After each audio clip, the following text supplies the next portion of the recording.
Sasa nyie leo kwanza nashukuru Mungu kwa kuwa nimewapata. Umeona? Yaani hapo kwa kuwa nimewapata. Uliza mawenge. Kama ulivyoambiwa inabidi utulize wenge. Kwa hiyo sasa hapa haki zenu lazima mfanyaje? Mpate. Yaani kila mmoja atapata haki yake. Umeona bwana?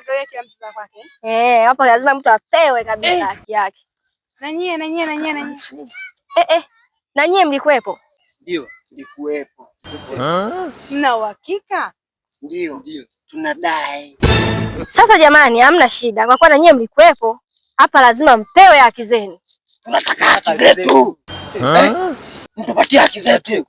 Tumehangaika sana kwa muda mrefu. Tunaomba haki zetu. Sawa, haki yenu mtapata. Mbona nyie mkisapoti? Hapa amenyamaza. Achana nao, hapa mnaongea na maaskari. Kwa kituo cha kati. Kwa hiyo hapa cha kufanya, haki zenu mnapewa. Nyie mna kazi ya kukaa mnavuta bangi tu. Haki yenu ni jela.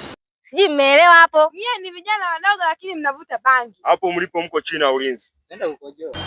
Hakuna cha kukojoa. Hakuna. Pumbavu. Yaani hakojoi mtu. Kwanza kabla hatujapeleka kituoni, tunaanza na nyinyi.